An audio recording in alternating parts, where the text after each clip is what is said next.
Muy buenas tardes, tengan todos ustedes. Es un gusto estar precisamente en este importantísimo Congreso Iberoamericano de Independencia Judicial y Selección de Jueces y Magistrados Constitucionales a nivel Iberoamérica. Este Congreso Iberoamericano es sumamente importante. Ya han pasado con nosotros Héctor Naún Martínez García, magistrado de la Corte Suprema de El Salvador, Ricardo Lorenzetti, expresidente de la Corte Suprema de Justicia de Argentina, actual juez de dicha corte, Petronila Flores Condorí, expresidente del Tribunal Constitucional Plurinacional de Bolivia, actual magistrado, Susana Inés Castañeda, jueza de la Corte Suprema, José Alejandro Ayuso, magistrado del Tribunal Constitucional de República Dominicana, Ángela Vivanco, de la Corte Suprema de Chile, Ramírez Candía, de la Corte Suprema de Paraguay, Delia Dávila, la de Guatemala, Cecilia Sosa, primera mujer presidenta de Corte en América, 4 veces presidenta de la Corte Suprema de Venezuela, Teresa Núñez, jueza de la Corte Constitucional de Ecuador, Castillo Víquez, presidente de la Sala Constitucional de Costa Rica, y bueno, faltan bastante, 6, digamos 7 ministros para nosotros, magistrados y jueces constitucionales. Hoy tenemos la presencia de un extraordinario ministro de Corte, miembro honorario de la Academia, el ministro Antonio José Lizarazo Ocampo. Muchísimas gracias por estar de nueva cuenta en la Academia en un evento tan importante hoy en día, que está en debate en algunos países el tema de que se elijan democráticamente los jueces magistrados constitucionales. Muchísimas gracias, José.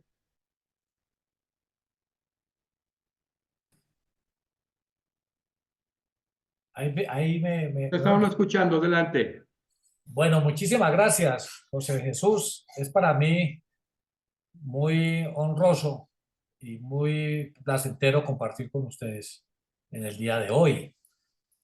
Comienzo por saludar a quienes nos acompañan en esta conversación y expresarle mi agradecimiento a la Academia Mexicana de Derecho y a usted, José de Jesús, por esta invitación a compartir algunas reflexiones, algunas ideas y nuestro marco constitucional sobre esta temática tan importante, no solo en cuanto al diseño orgánico del Estado, sino especialmente en cuanto a las garantías de independencia judicial en Colombia, y que, como usted dice, es un tema que está a la orden del día, en la agenda de todos nuestros países. Me propongo en esta intervención Me gustaría compartir. primero hacer una presentación muy breve, Antonio José, rápida. Sí, obviamente el tema de la independencia judicial y selección de magistrados constitucionales en Colombia. El ministro Antonio José Lizarazo Ocampo fue presidente de la Corte Constitucional de Colombia, es actualmente magistrado de la Corte Constitucional colombiana, estudió Derecho en la Universidad Libre de Derecho de Colombia, se especializó en la Escuela Libre también, entre otras cosas, en Derecho Administrativo. Se inició de magistrado auxiliar de la sección quinta y como con juez de las secciones primera y quinta del Consejo de Estado de Colombia, fue miembro del Consejo Nacional Electoral, fue gobernador del norte de Santander, asesor en su momento durante los diálogos del grupo guerrillero FARC, docente de la Universidad Libre de Derecho de Colombia, miembro honorario de la Academia Mexicana de Derecho. Y bueno, vamos a iniciar. Adelante, Antonio José. Muchas gracias, José Jesús. Pues en esta intervención tiene por objeto compartir con ustedes el modelo adoptado en Colombia para asegurar la independencia judicial. Especialmente mediante un híbrido, tenemos un sistema como mixto, híbrido de elección de magistrados de las altas cortes. Por una parte, tenemos el sistema de la cooptación judicial, mediante el cual se eligen los magistrados del Consejo de Estado y de la Corte Suprema de Justicia, y un procedimiento distinto para la elección de los magistrados de la Corte Constitucional, que garantiza no solamente orígenes diversos desde el punto de vista de la postulación, sino un mecanismo de legitimación democrática indirecta en cuanto la elección la hace el Senado de la República. Pero más adelante lo veremos en detalle. Para hacer esta presentación seguiré el siguiente orden. En primer lugar, haré una reflexión general sobre la independencia judicial y su relación con el principio de separación de poderes, para proceder a hacer una presentación de cómo está organizada la administración de justicia en Colombia dentro del marco de la Constitución de 1991, y lo cual me permitirá explicar cuáles son las formas de elección de los magistrados de las altas cortes y la fundamentación del sistema de frenos y contrapesos establecidos constitucionalmente. Bien, en cuanto al principio de independencia judicial, es necesario iniciar esta reflexión contextualizando ese principio como una derivación del principio de separación de poderes. Pues históricamente, la postulación de la separación de poderes obedeció a dos requerimientos básicos relacionados entre sí. En primer lugar, a la necesidad de limitar el poder a efecto de evitar concentraciones de autoridad que suelen traducirse en regímenes autocráticos y autoritarios, opuestos, por supuesto, al principio democrático y al modelo republicano.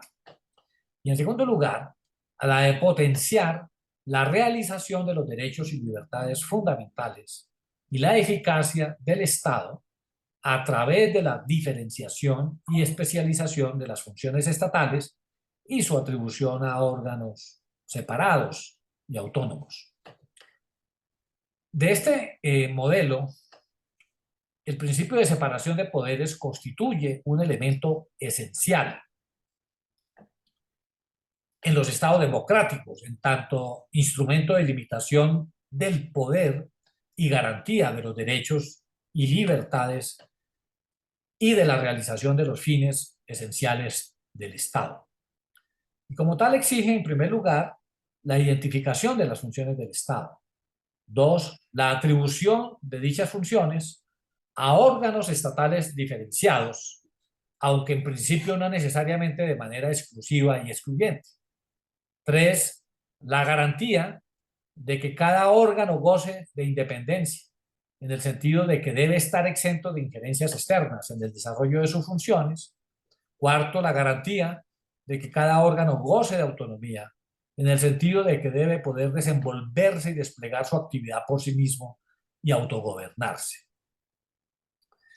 La independencia es, desde este punto de vista, entonces, uno de los componentes del principio de separación de poderes que exige asignar a cada una de las ramas y órganos del Estado los roles institucionales derivados de los fines esenciales de la organización política y exige la independencia y la autonomía de los órganos a los que la Constitución atribuye las funciones esenciales del Estado, entendiendo por independencia, tal como lo ha definido nuestra jurisprudencia constitucional, como la ausencia de injerencias externas en el desarrollo de los cometidos constitucionales del respectivo órgano, y por autonomía, el otorgamiento a cada uno de tales órganos de la capacidad para desenvolverse y desplegar sus actividades por sí mismos y para autogobernarse. Eso lo dijimos, por ejemplo, en la sentencia C-285 del 2016. La independencia judicial es, pues, una manifestación del principio de separación de poderes, pero también es un presupuesto de la función jurisdiccional y del derecho al debido proceso. Y en virtud de esta última particularidad, la independencia adquiere unas connotaciones específicas, no necesariamente replicables a las demás funciones estatales. En el caso de la justicia, la independencia como característica de esta función implica la necesidad de contar con un órgano especializado encargado de la labor jurisdiccional, la cual debe poder ser ejercida sin la interferencia de las demás instancias que integran la organización política. Esto significa que las resoluciones judiciales materializan la ley en los casos concretos, en sentido amplio, por lo que la validez y la legitimidad de estas depende, entre otras cosas, de que no se encuentren mediadas por intereses preconstituidos distintos a la aplicación del derecho positivo al caso particular y de que, por consiguiente, el juez sea ajeno, tanto personal como institucionalmente, a las partes involucradas en la controversia, a las demás instancias internas, incluso dentro de la propia organización judicial y en general a todo sistema de poderes. De este modo, la exterioridad del juez frente al sistema de poderes se convierte en una condición de objetividad, neutralidad, imparcialidad y justicia material de las decisiones judiciales. Este principio para los estados de derecho ha sido tematizado y desarrollado por distintos instrumentos de los sistemas mundiales y regionales de derechos humanos, como la Resolución 1994 del 41, titulada La independencia e imparcialidad del Poder Judicial, los jurados y asesores y la independencia de los abogados, que fue adoptada el 4 de marzo de 1994 por la Comisión de Derechos Humanos de la ONU, la cual reiteró la importancia de la independencia judicial para la vigencia de los derechos humanos y mediante la cual se creó la Relatoría Especial sobre Independencia de Magistrados y Abogados. Con el objetivo de contribuir al fortalecimiento de la independencia, autonomía e imparcialidad de los operadores de justicia, esta Relatoría Especial en su informe anual de 2009 subrayó que para asegurar la independencia de los jueces y la selección de los candidatos más idóneos es importante establecer y aplicar criterios de selección objetivos.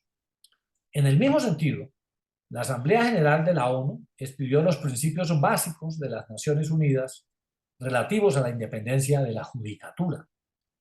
A nivel regional también se encuentran distintos instrumentos como el Estatuto Universal del Juez y el Estatuto del Juez Iberoamericano, aprobado en la 6ª Cumbre Iberoamericana de Presidentes de Cortes Supremas y Tribunales Supremos de Justicia, celebrada en el 2001.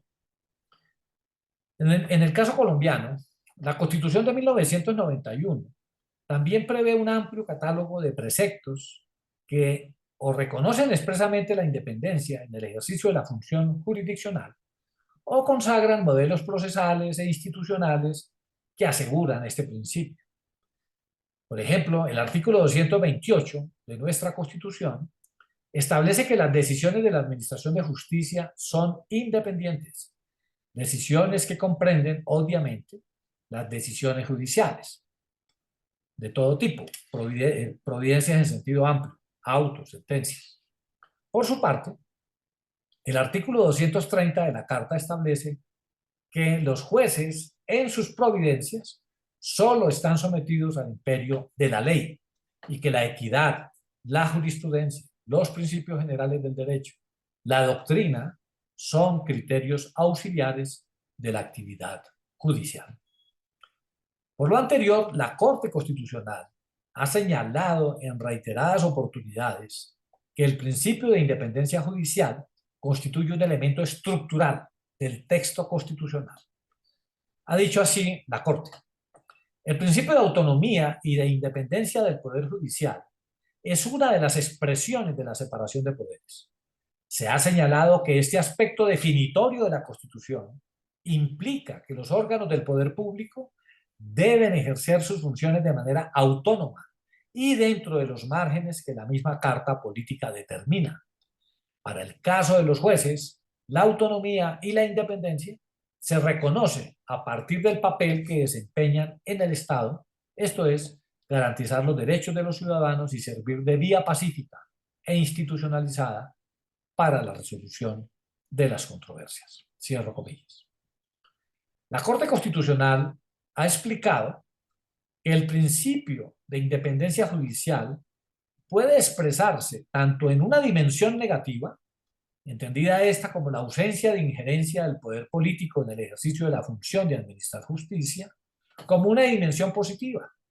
Esta dimensión positiva se concreta a través de diversas garantías y figuras, por ejemplo, el autogobierno de la rama judicial, la inamovilidad de los jueces, la carrera judicial, las garantías económicas, tanto en salarios como en la adecuada dotación, los procesos de formación y capacitación, la existencia de un control disciplinario interno o en el sistema de selección de jueces y magistrados, todo lo cual contribuye a garantizar la autonomía de la rama judicial.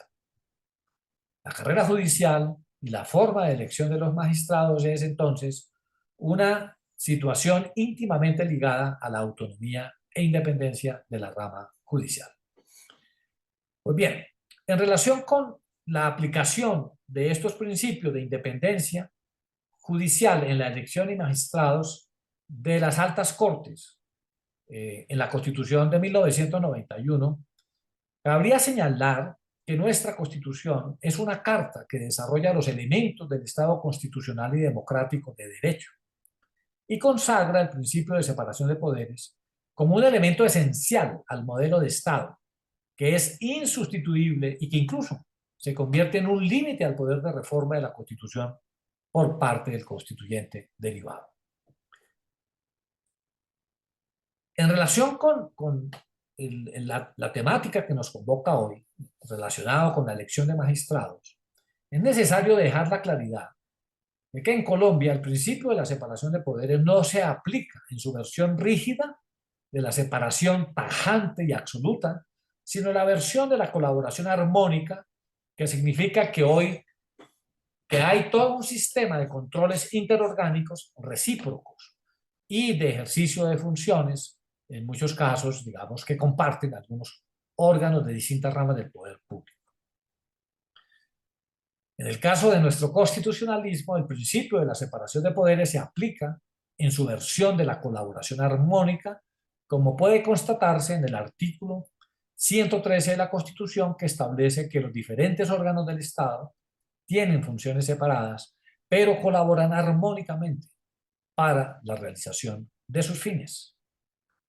Esto significa que las funciones estratégicas del Estado colombiano están divididas o asignadas a distintos órganos, pero que colaboran en el ejercicio de dichas funciones armónicamente para desarrollar los fines del Estado, y que al mismo tiempo estos órganos se controlan mutuamente a través de un entramado de competencias y funciones que configuran los frenos y contrapesos del constitucionalismo colombiano. La idea de la separación de poderes, entonces, está matizada por los requerimientos constitucionales de colaboración armónica y controles recíprocos. Por virtud del primero, se impone una labor de coordinación entre los órganos a cuyo cargo está el ejercicio de las distintas funciones, de tal manera que unos órganos participan en el ámbito funcional de otros, de forma que puede ser contingente y necesaria. Los controles recíprocos, por su parte, se encuentran consagrados en diversas disposiciones constitucionales y tienen por finalidad que los distintos órganos del Estado ejerzan un control efectivo y eficaz a las funciones o respecto de las funciones de los demás órganos. En conjunto, la estructura constitucional descrita responde al modelo de frenos y contrapesos que tiene el propósito no solo de obtener mayor eficiencia en el desarrollo de las funciones, a través de los cuales el Estado atiende a la satisfacción de sus fines, sino, y principalmente, de garantizar una esfera de libertad para las personas, por efecto de la limitación del poder que resulta de esa distribución y articulación de competencias y de controles interorgánicos.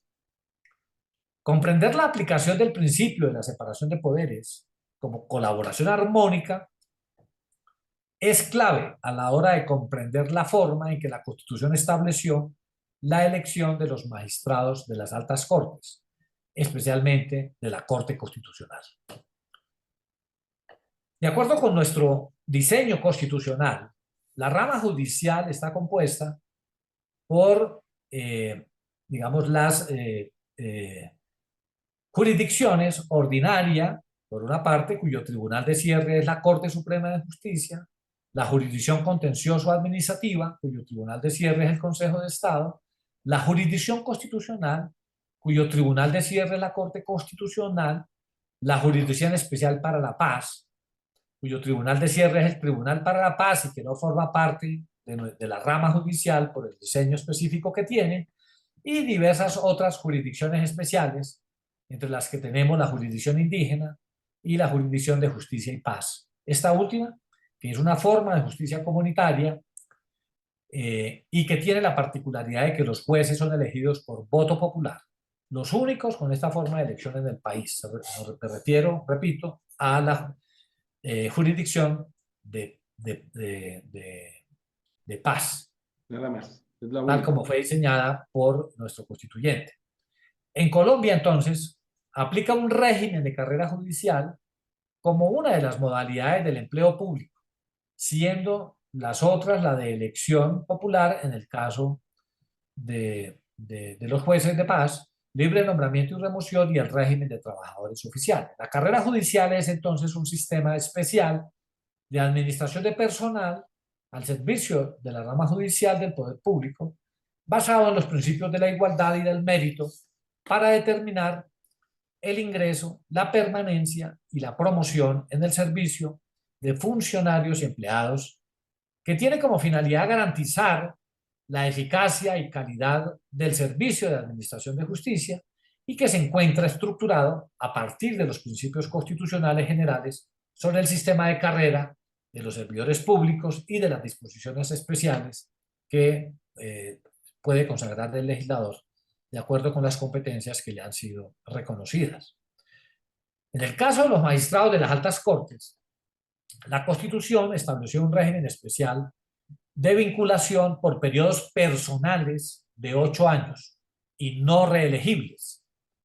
Así, para la elección de los magistrados de la Corte Suprema de Justicia, tenemos un total de 32 magistrados, en el Consejo de Estado 31 consejeros de Estado, y para la elección de esos magistrados y consejeros, el artículo 231 de la Constitución establece un sistema de cooptación, en el sentido de que son elegidos por la misma corporación. O sea, los magistrados de la Corte Suprema son elegidos por los magistrados de la Corte Suprema y los consejeros de Estado por los magistrados que integran el Consejo de Estado.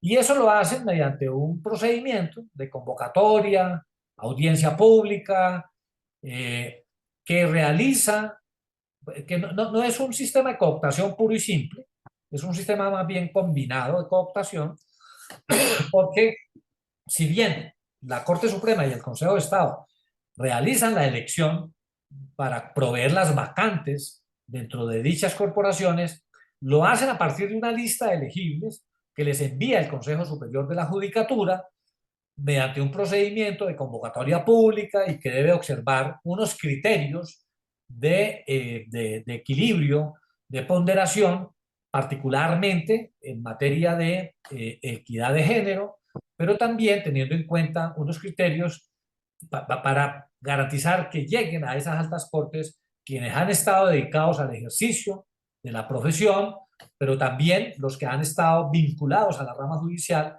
pero también, y ese es un tercer criterio, los que han estado vinculados a la academia, buscando un equilibrio, digamos, en la composición y en el origen del origen de los magistrados. Este sistema, digamos, como ya dije, no es de cooptación pura y simple, pues ha cuidado a estas altas cortes de la injerencia de otras ramas del poder público en su conformación, ha adoptado el procedimiento de transparencia y garantizado la idoneidad mediante un procedimiento, repito, de los elegidos. El Tribunal para la Paz, de la Jurisdicción Especial para la Paz, que no es lo mismo que circunscripción de paz, lo advierto desde el comienzo porque la circunscripción de paz la tenemos desde la Constitución del 91. En cambio, la Jurisdicción Especial para la Paz es producto del acuerdo con la FARC y fue creada mediante una reforma constitucional, el Acto Legislativo 01 del 2017, que creó un sistema especial de justicia para la terminación del conflicto y la construcción de una paz estable y duradera. Entonces, el Tribunal para la Paz es el órgano de cierre y máxima instancia de la Jurisdicción Especial para la Paz, que, repito, fue creada de manera transitoria, pero con garantías de autonomía e independencia, y es producto del Acuerdo Final de Paz. O sea, es una implementación de los compromisos del acuerdo suscrito en el año 2016. La competencia de este tribunal es conocer de forma exclusiva de las conductas cometidas con anterioridad al 1 de diciembre del 16 por causa o con ocasión o en relación directa o indirecta con el conflicto armado por quienes participaron en ese conflicto, en especial respecto a conductas consideradas graves infracciones al derecho internacional humanitario o graves violaciones de los derechos humanos. la Jurisdicción Especial para la Paz, pero particularmente ese órgano de cierre, que es el Tribunal para la Paz, está compuesto por 20 magistrados con participación equitativa entre hombres y mujeres. Hay también pues, la figura de la amicus curiae que pueden intervenir en esas actuaciones con el fin básicamente de ofrecer información o conceptos especializados para, digamos, apoyar la actuación de la Jurisdicción Especial para la Paz. Y fíjense ustedes que ellos no tienen un periodo de 8 años, ellos tienen un periodo de 20 años. 20 años. 20 años que es el periodo que va a durar esa jurisdicción especial, porque se trata, es una institución de justicia transicional para la terminación del conflicto, no se puede prolongar en el tiempo, porque, repito, constituye una excepción al régimen ordinario establecido por el constituyente para la administración de justicia.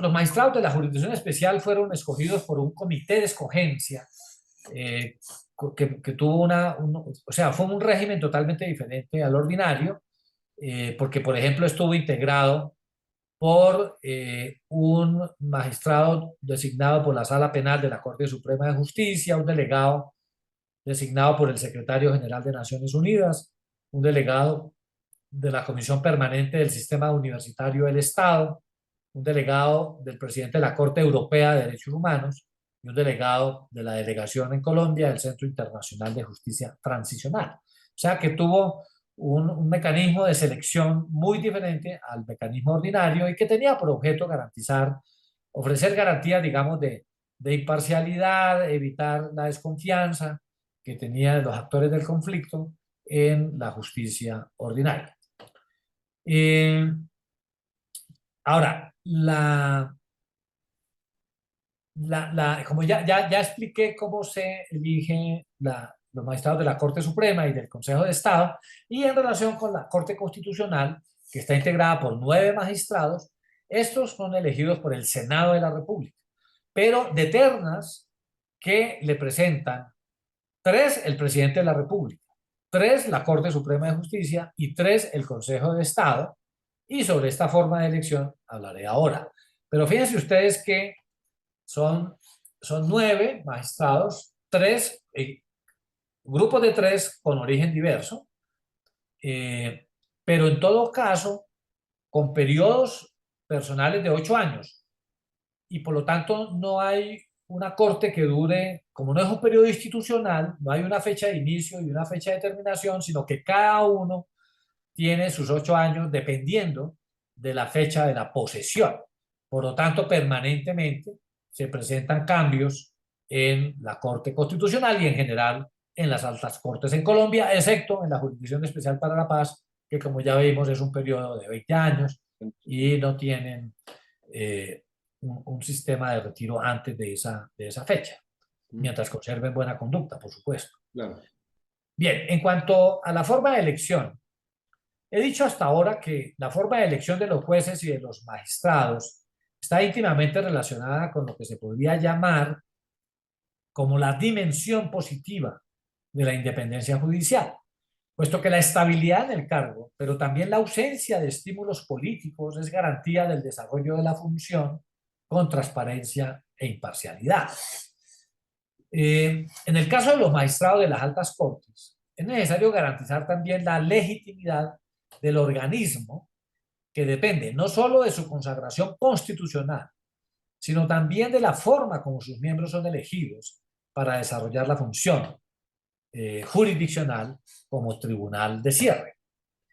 En nuestro caso, en Colombia, como viene de verse, se ha optado por un modelo cooptación para la jurisdicción ordinaria y la contencioso administrativa, por un modelo ad hoc muy especial para el Tribunal Especial para la Paz y por un mecanismo que algunos denominan de legitimidad democrática indirecta para el caso de la Corte Constitucional, ya que todos los magistrados son elegidos por el Senado de la República.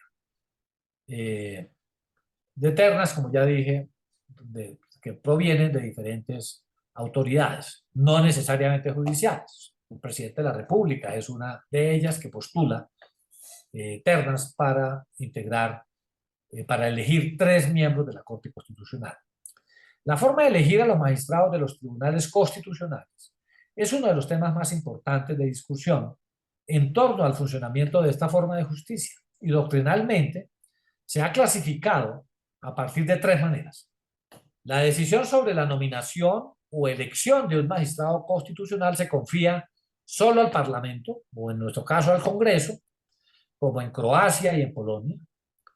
Se confía al jefe de Estado y al Congreso o al Parlamento, como en el caso de República Checa y Eslovaquia, o se confía a los representantes de las 3 ramas del poder público, como en el caso de España e Italia.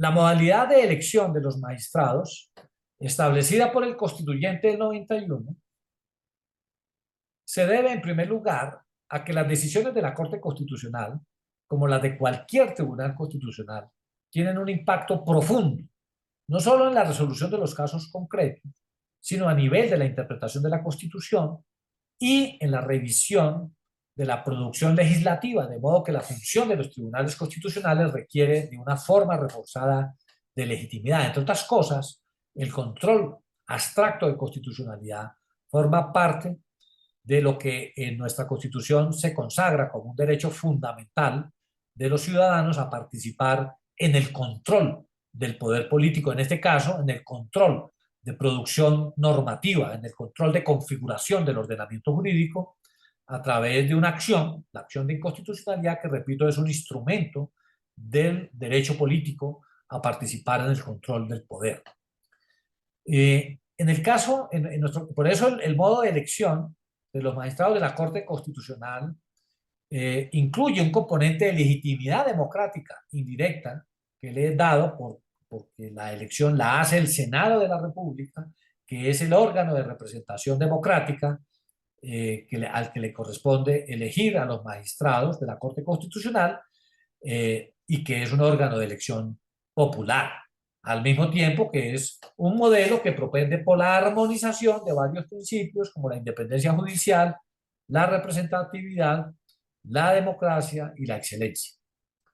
Esta forma de elección es un mecanismo interesante que a lo largo de 32 años que ya lleva en operación en nuestro país ha demostrado ser adecuado a las exigencias del desarrollo de la función, pues otorga a los magistrados un componente de legitimidad democrática en su elección, que entonces los legitima para revisar la producción legislativa del órgano democrático por excelencia, sin llegar a ser la Corte Constitucional un órgano de elección popular, ya que la vocación de los tribunales constitucionales es la de controlar la voluntad de las mayorías expresadas en el procedimiento legislativo, en el Congreso.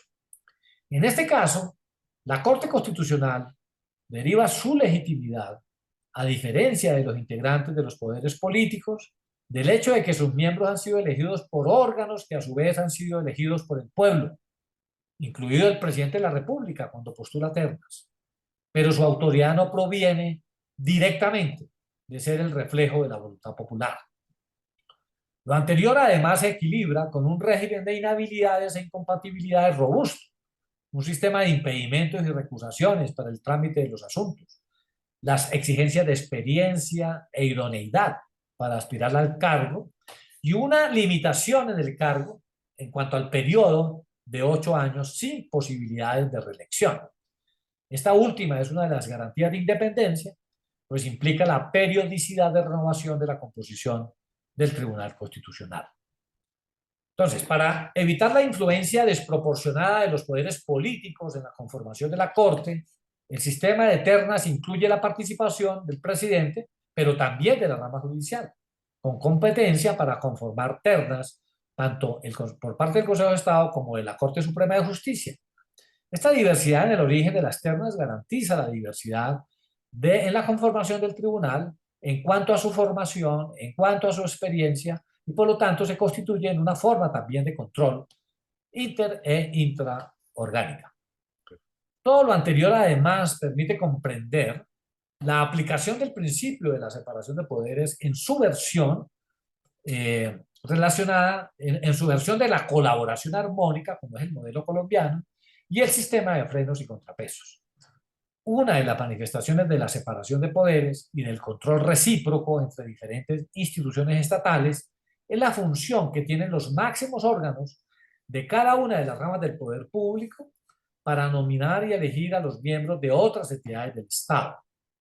La forma de elección de los magistrados de la Corte Constitucional, en el caso colombiano, resulta ser indispensable para el desarrollo del principio de separación de poderes y con colaboración armónica, pues el sistema está orientado sobre la base de controles recíprocos entre las ramas del poder público. Finalmente, pero no menos importante, en el caso colombiano, la forma de elección de los magistrados de la Corte Constitucional está consagrado directamente en la Constitución, lo que protege el mecanismo reforzado de reforma, ya que la de 1991 es una constitución relativamente rígida. De este modo, el legislador no tiene competencia para decidir la forma de elección de los magistrados, sino solo bajo el ejercicio de su poder de reforma, que supone un procedimiento diferente al de elaboración de las leyes. Bien, y sobre digamos, unas consideraciones finales y ya termino. Más allá de presentar la forma establecida por el constituyente en el caso colombiano para la elección de los magistrados de las altas cortes, en especial de la Corte Constitucional, me propuse como objetivo en esta conferencia el reflexionar sobre algunos estándares que deben ser tenidos en cuenta en el establecimiento de estos mecanismos, entendiendo, por supuesto, que este diseño depende de muchos factores, como el sistema de gobierno, la cultura, la tradición y la historia de cada país.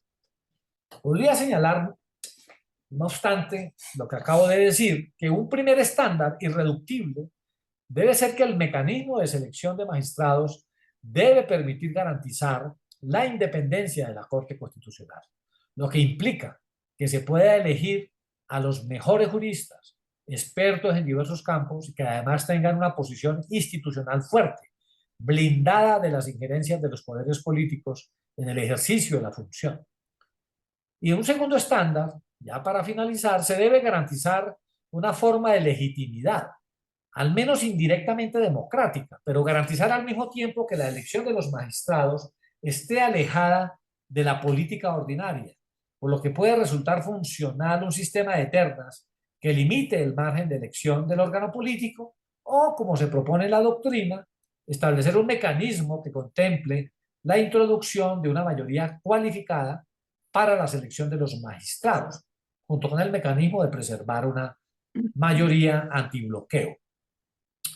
La inclusión en el proceso de toma de decisiones de otros órganos constitucionales asociados funcionalmente con el Poder Judicial, como los tribunales supremos o los órganos de control, pues la diversidad de las autoridades que eligen a los magistrados es esencial para reducir el impacto de la política en su selección o la publicidad de las audiencias de los candidatos ante las comisiones parlamentarias.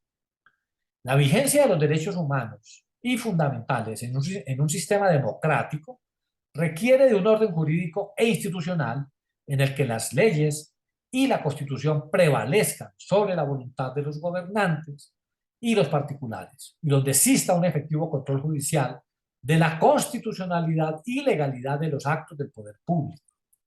Es por tal razón que la garantía de la independencia judicial, que se relaciona íntimamente con la forma de elección de los órganos de cierre del Poder Judicial y específicamente del Tribunal Constitucional, es mecanismo primordial para asegurar que el Estado y el derecho sean formas racionales de asegurar la aplicación del ordenamiento jurídico, de la interpretación de la Constitución y con ello de la convivencia pacífica y de la existencia de un orden justo como imperativos de toda forma de organización política. Les agradezco mucho Gracias. por su atención y por la invitación. Mi querido magistrado, algún pendientito nada más rápido. Bueno, qué bueno que en el marco del festejo de México el 5 de febrero de 1917, esta primera constitución mexicana que permeó la de Rusia del 18, la del 19 de Weimar y la del 31 de España, en general todas las constituciones, preguntarle rápidamente, mi querido magistrado Antonio José, esta manera de seleccionar los magistrados del Tribunal de la Corte Constitucional colombiana garantiza la independencia judicial, lo ha venido garantizando en el transcurso del tiempo. Sí, llevamos 32 años con ese sistema. La Constitución, la Corte Constitucional colombiana fue creada en la Constitución del 91, 91. aunque con anterioridad existía en Colombia el control de constitucionalidad que estaba a cargo de la Corte Suprema de Justicia mediante un mecanismo diferente. El sistema actual, vigente desde 1991, como ya lo explicaba, permite que la composición de la Corte no tenga un único origen, sino es un origen diverso. Al menos concurren en la postulación un órgano político como lo es el presidente de la República, pero también dos órganos que pertenecen a la rama judicial, el Consejo de Estado y la Corte Suprema de Justicia. Todos son elegidos por el Senado, pero de esas ternas, o sea, no tienen, o sea, limita el poder político en cuanto que no puede autónomamente elegir a un candidato que no haya sido postulado, pero además lo hace, entonces, en una suerte de combinación entre, digamos, el origen de la postulación y la decisión del Senado luego de unas entrevistas y de unas audiencias en donde se indaga por el pensamiento, por la trayectoria profesional de los candidatos. Entonces, realmente eso sí ha garantizado una autonomía, una independencia de la Corte Constitucional. Hasta ahora no ha habido realmente ningún hecho que permita pensar que el sistema tiene ese riesgo. Hasta ahora no ha ocurrido, por fortuna. Esta manera de elegir precisamente, de alguna manera hace efectivo uno de los grandes desafíos del derecho procesal constitucional, que es el tema de la especialización, hablar de la experiencia, la idoneidad de los magistrados constitucionales que se eligen. Sí se da con esta manera de elegir la composición de la Corte. Sí, porque fíjense ustedes que además son procesos complejos. Por ejemplo, yo soy postulado en la terna por el Consejo de Estado. El Consejo de Estado tiene 31 miembros. Para poder ser postulado se necesitan las 2/3 partes de los votos de los consejeros de Estado. Es decir, se necesitan al menos 21 votos, ¿no? Entonces, esa votación para integrar la terna se hace luego de un proceso muy largo de entrevistas, de audiencias, tanto ante la plenaria del Consejo de Estado, ante la sala plena, como individualmente ante cada uno de los magistrados o de las salas o secciones en que se divide, en donde los candidatos son sometidos a unos interrogatorios o cuestionarios sobre diversas materias, digamos que muestren también el talante, el carácter del candidato, pero también su conocimiento, su formación, su experiencia. Y por lo tanto sí se garantiza. Esta pluralidad de altas cortes genera en algunas ocasiones el choque famoso de trenes. Sí, pero es propio, digamos, como de los estados que tienen cortes constitucionales o tribunales constitucionales, Sí. porque, digamos, el tener, por ejemplo, en materia de control, en materia de tutela, Sí. que son las acciones constitucionales para amparar derechos símil del amparo a la individuales, acción de tutela. en la medida que la Corte es el órgano de cierre, necesariamente termina revisando decisiones judiciales de las otras altas cortes. Qué importante eso. Sí. ¿No? Y también, digamos, la prevalencia o la superioridad de la jurisprudencia constitucional no es un capricho, o no es una decisión deliberada de la Corte de autoatribuirse una superioridad, sino es que es por razón, digamos, de la estructura de las normas y de la jerarquía de las normas. Entonces, si todos nuestros estados tienen como norma de norma la Constitución y luego la ley en sus diferentes tipologías y así sucesivamente, digamos, dentro del famoso triángulo de Kelsen, pues si la Constitución está en la cúspide o en la cima o por encima, es la norma de normas, y el intérprete de la Constitución es la Corte Constitucional, pues inevitablemente las interpretaciones, la fijación del alcance de las normas constitucionales necesariamente termina por tener esa prevalencia en cuanto se trata de la interpretación de las normas superiores. Termina siendo inevitable, pero no, y genera choques al inicio muy fuertes. Ya en esos 30 años de experiencia se han establecido incluso canales o mecanismos de diálogo jurisdiccional, de intercambio, digamos, y hemos venido construyendo muchas veces. La Corte Constitucional termina cogiendo la interpretación del Consejo de Estado o de la Corte Suprema, y a su vez, tanto el Consejo de Estado como la Corte Suprema terminan acogiendo la interpretación de la Corte, y ahí hemos ido, digamos, avanzando en la comprensión y aplicación del derecho. Importantísimo. Estimado magistrado Antonio José, en este sentido, las sentencias de la Corte Interamericana de Derechos Humanos son vinculantes para el Estado colombiano y específico para este órgano de cierre, para esta alta corte que es la Corte Constitucional de Colombia. Pues depende. Si se trata de sentencias que resuelven una controversia en la que el Estado colombiano es parte, O sea, que sea un Estado obviamente parte. es vinculante, es obligatoria para el Estado colombiano, pero no tiene la misma vinculatoriedad si se trata de sentencias de otros casos. Era como un criterio orientador. Es un criterio orientador, no constituye precedente, es un criterio orientador, y la Corte Constitucional colombiana, digamos, acude mucho a la jurisprudencia interamericana para fijar el alcance, para la comprensión, porque nuestra Constitución consagró, digamos, incorporó al derecho interno los tratados internacionales de derechos humanos que prohíben su suspensión en los estados de excepción. No todos los tratados, ni todo el componente de los tratados, pero aquellos tratados que regulan derechos fundamentales que no pueden ser suspendidos en estados de excepción forman parte del ordenamiento jurídico interno, y la Corte ha entendido que forman parte bajo un modelo que denominó bloque de constitucionalidad.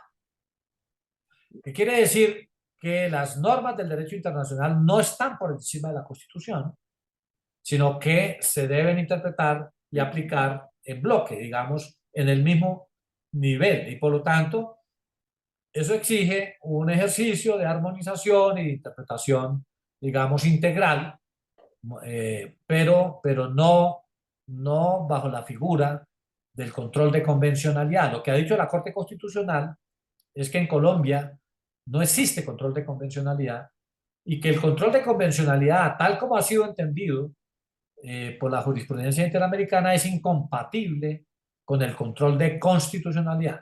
Y en ese sentido, lo que la Corte ha dicho es que en Colombia lo que existe es control de constitucionalidad, porque la Constitución es norma de normas, y que en todo caso de incompatibilidad entre la Constitución y cualquier otra norma prevalece la Constitución.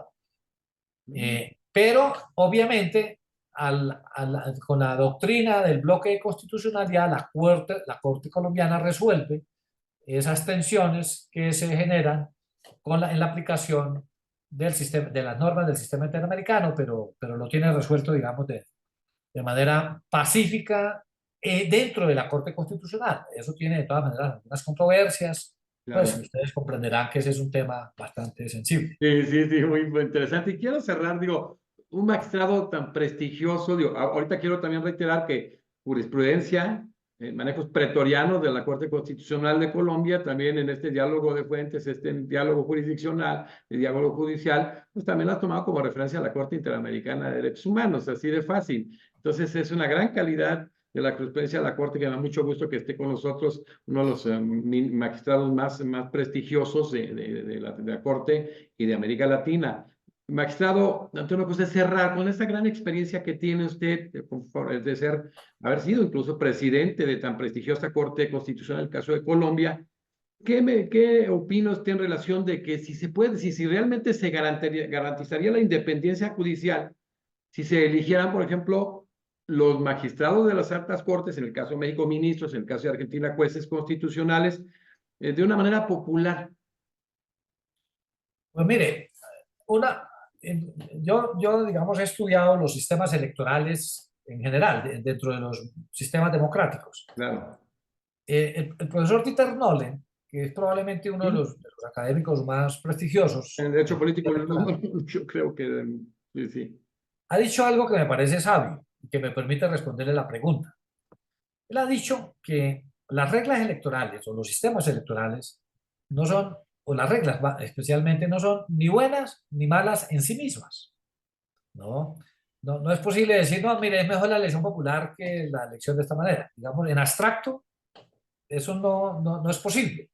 Y él lo que dice es que las reglas que se adopten deben tener en cuenta la realidad en la cual se van a aplicar y cuáles son los objetivos que se persiguen con la regla. Primero, para poder verificar si efectivamente la regla es conducente para la consecución de esos objetivos o no. Entonces, la pregunta sería, ¿cuál sería el propósito de establecer una elección popular? ¿Dotar de legitimidad a los jueces? Probablemente, porque también advierte Nolen, puede que uno logre algunos objetivos, pero puede que genere unos defectos que anulan o que pueden resultar peores, peor el remedio que la enfermedad. Entonces, uno podría ganar en legitimidad democrática con la elección popular, pero ¿qué riesgos corre? O sea, o si afecta o no afecta otros bienes u otros valores muy importantes en la función judicial, Claro. ¿no?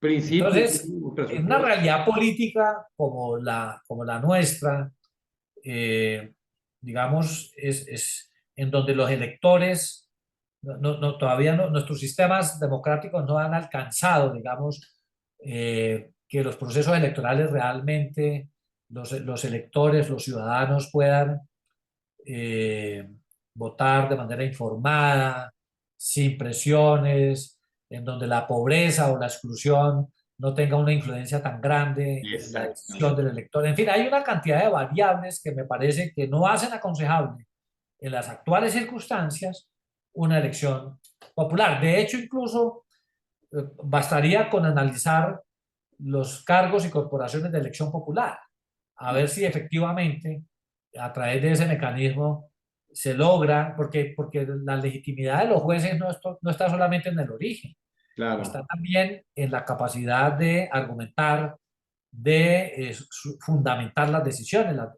A las personas, más que la decisión de un juez, el legítimo democráticamente le interesa que su decisión sea razonable, que tenga fundamento constitucional y legal y respete el principio de igualdad en la aplicación de la ley. Es decir, lo que está en juego, los valores que están en juego, los principios que están en juego en la función jurisdiccional, no creo que se logren ni se maximicen con la elección popular, sino por el contrario, creo que podría ganar en legitimidad, pero perder en otros aspectos muy importantes para la función jurisdiccional. Exactamente, en el tema de la independencia judicial y la misma especialización de la magistratura constitucional. La verdad es que siempre me da un gusto tenerlo. Ya teníamos tiempo que no se podía estar dando en la presidencia. Vamos a generar unas mesas de análisis con todas estas realidades en América Latina, con jueces y magistrados constitucionales, que me va a dar muchísimo gusto que nos acompañe viendo, para empatar las agendas va a ser la complicación. Pero como siempre, gracias, querido magistrado Antonio José Lizarazo Ocampo, expresidente de la Corte Constitucional de Colombia, actual magistrado de dicha corte prestigiosísima. Yo voy a estar un par de minutos fuera del aire con usted. Me va a dar gusto, como siempre, platicar fuera de pantalla. Y bueno, vamos a seguir con Andrés Ollero Tazara, que es magistrado del Tribunal Constitucional de España, Helder Domínguez, magistrado del Tribunal Constitucional del Perú, Cristian Omar Letelier del Tribunal Constitucional de Chile, con Antonio, con el caso de Fabiano Omar Savioli, relator especial de Justicia Transicional de Naciones Unidas. Le vamos a completar sobre 30 expositores de de las altas cortes de Iberoamérica, que verdaderamente está generando una gran riqueza en este tema, y que hoy me dio muchísimo gusto tener al magistrado Antonio José Lizarazo Ocampo, expresidente de la Corte Constitucional de Colombia. Muchísimas gracias. Nos vemos en lo que será materialmente iniciando hoy con el magistrado el cierre de este tan importante Congreso Iberoamericano de Independencia Judicial y Selección de Jueces y Magistrados Constitucionales desde la Academia Mexicana de Derecho, y con el gusto de presidirla desde hace algún tiempo. Gracias, mi querido magistrado. Un privilegio tenerlo y escucharlo. Muchas gracias. Muy bien, José Jesús. Está muy bien.